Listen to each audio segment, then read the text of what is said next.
Episode 15 की शुरुआत होती है और हम वोंग को देखते हैं जो दीवार तोड़कर अंदर आता है और अब वोंग काफी हैंडसम और फिट हो चुका होता है। अब वो डॉबिन से कहता है कि डॉबिन, मैं तुम्हें रेस्क्यू करने आया हूँ।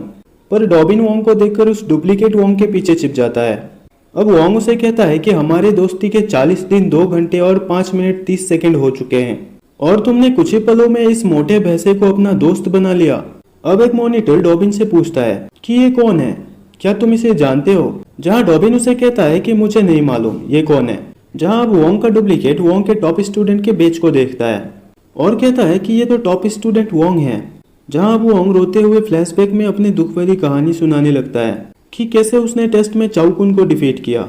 चाओकुन टेस्ट में अपनी रैंकिंग 4,50,000 पार कर चुका था, पर इस टेस्ट में मैं ही सील था, मैं ही क्वेश्चंस था और मैं ही आंसर था।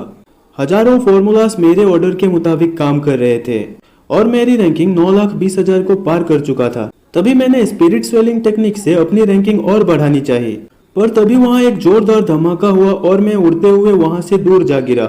इसके बाद हमें दिखाया जाता है कि वोंग की रैंकिंग 9,40,000 हो चुका है और अब वो धार्मिक आर्मामेंट फैकल्टी का डबल टॉप स्टूडेंट बन चुका है, जिसे देखकर वहां के कुछ स्टूडेंट कहते हैं कि वोंग ने तो एक न्यू रिकॉर्ड बना लिया है। अब दो मास्टर एक जगह बातें कर रहे होते हैं जहां वो कहते हैं कि हेड्स के लेक्चर में वोंग ने जो उनसे सवाल पूछे थे वो उनके सपनों में आकर उन्हें डराते हैं। वहीं हम चाओकुन को देखते हैं जो रोते हुए बड़बड़ा रहा होता है कि मैं ही टॉप स्टूडेंट हूँ। अब सीन शिफ्ट होता है और हम वोंग को देखते हैं जिसे वोंग का डुप्लीकेट उसे एक मिरर दिखाता है। वोंग उसे देखकर कहता है कि इसे हटाओ। फिर अगले ही पल वोंग उस मिरर को देखता है और कहता है कि ये क्या, मैं तो पतला हो गया। अब डॉबिन उसे जाकर गले लगाता है। तभी वहाँ गॉसिप क्वीन आ जाती है जो उन्हें देखकर कहती है कि शायद मैं यहाँ गलत टाइम पे आ गई। तभी वोंग उसे कहता है कि नहीं, तुम बिल्कुल सही टाइम पे आई हो।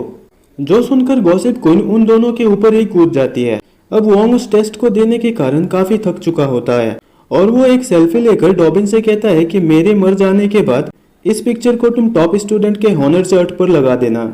और ये कहकर वो वहीं बेहोश हो जाता है। वहीं बैकग्राउंड में हमें कोई बताता है कि वोंग को हाइपोग्लाइसेमिया होने के कारण उसे मेडिकल जाना पड़ा, जहां वो कुछ पिल्स लेने के बाद बिल्कुल पहले जैसा मोटा ताजा हो जाएगा। इसके बाद शायद वोंग वेट बढ़ाने के वर्ल्ड रिकॉर्ड को भी तोड़ देगा। अब अगले दिन वोंग को होश आता है जहां वोंग कहता है कि मैंने बहुत बुरा सपना देखा, मेरा सर दर्द से फटा जा रहा है। तभी डॉबिन उसके लिए चाय लाता है और डबल टॉप स्टूडेंट को ग्रीट करता है। जहां वोंग उसके पीठ पर हाथ रखता है तो डॉबिन दर्द के मारे झुक जाता है। अब डॉबिन अपने कपड़े उतारकर वोंग को उसके ऊपर हुए अत्याचार को दिखाता है, जहां वोंग ये सब देखकर अपना छाती पीटने लगता है और डॉबिन से कहता है कि डॉबिन, ये कुछ दिन तुम्हारे लिए बहुत बुरे थे। जिसे सुनकर डॉबिन वोंग की ओर अपना हाथ बढ़ाता है। तभी वोंग अपना वो सेल्फी निकालकर डॉबिन को देता है जो उसने अपने वजन कम होने पर लिया था, जिसे लेकर डॉबिन उसे कहता है कि मैं इसे टॉप स्टूडेंट के हॉनर चार्ट पर लगा दूंगा।